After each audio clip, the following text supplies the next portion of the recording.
So what is the latest with the EV tax credit? We're going to give you all the latest updates on this crucial week. Let's get right into it. So what's happening right now is the bill is set to hopefully hit the floor for a formal vote this week. And essentially, if it doesn't hit the floor for vote this week, then it's essentially not going to pass by January 1st because Senate is out on essentially a holiday the week after. So this is a really crucial week. Let's get into another update. So the Senate is split. If you're unaware, there are some senators like Senator Joe Manchin and Senator Kyrsten Sinema who have opposed the bill. And being that the Senate is split 50-50, the Democrats need every single vote to push this thing through. So being that there's some lofty requests from both senators and others in the Senate, it's unlikely as it seems right now that a compromise will happen before Christmas. And again, the Senator Majority Leader Chuck Schumer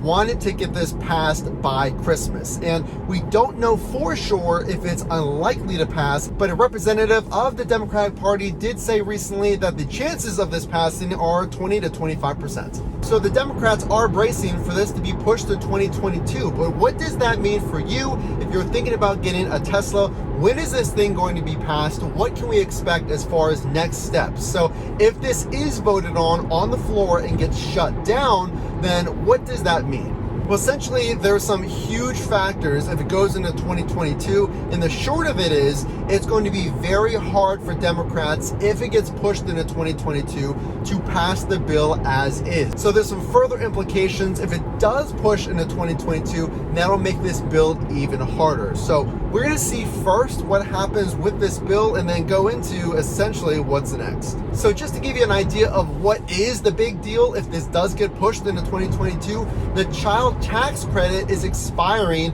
January 1st. And again, this EV tax credit is set to start on January 1st. So the further down the road in 2022 we get, the more painful it is, so to speak, for the Democrats to try and retroactively make that child tax credit, make the EV tax credit happen. So Senator Joe Manchin, who has opposed this bill all day long, he has said that the deficit is the big problem. With this $1.75 trillion plan, essentially would double over the 10-year span. So there's a big concern about adding to the government's deficit, but what we are talking about right now is that EV tax credit. Remember that $7,500 and the $500 bonus for batteries made in the United States. President Joe Biden is going to be talking to Senator Joe Manchin and others. He actually had a conversation with Senator Joe Manchin last Friday, and those talks are going to be slated to continue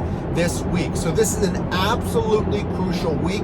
If it does not happen, if some big talks and compromises don't happen this week, then we can essentially kiss the bill goodbye until 2022. But again, there's a lot of reviews that are happening from the Senate parliamentarian, making sure that the budget falls in line with the policy regulations. Again, that's the Senate parliamentarian, and essentially having these votes from the senators determine the outcome of what is next.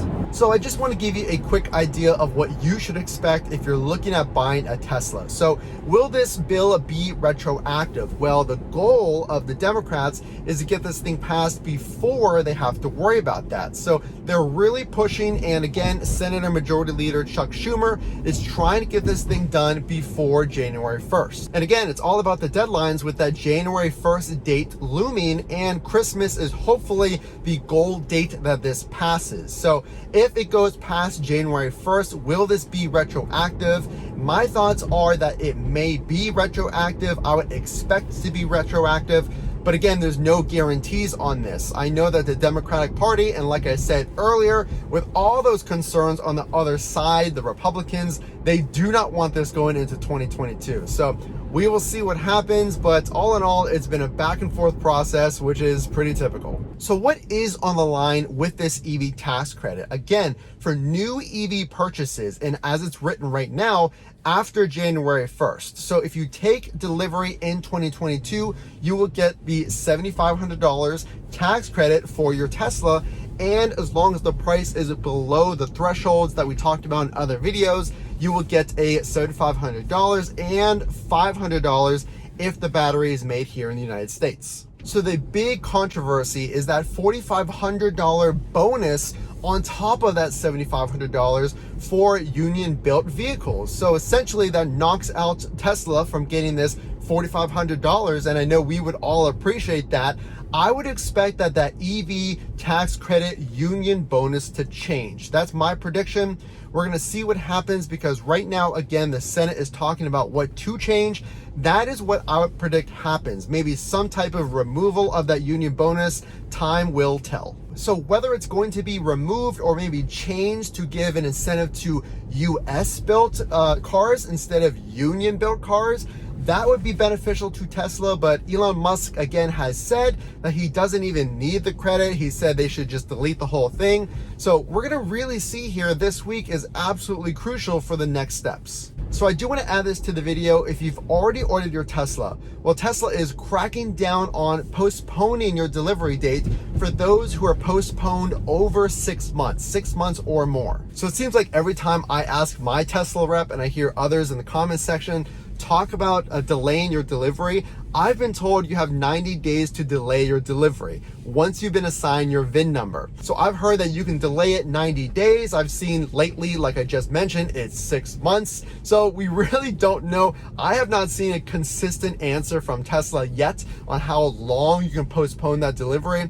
I've seen it be much less. So essentially what you need to know is you may be getting a letter from Tesla, an email stating that you have to accept delivery, but like I said, it's really all over the board as far as how many days they do give you. So if you do like this content, the only way I know you enjoyed it is to drop a like and make sure to subscribe so I know you like these updates. Stay tuned. This is a very crucial week. We will see what happens, so stay tuned for that, and we'll see you in the next video.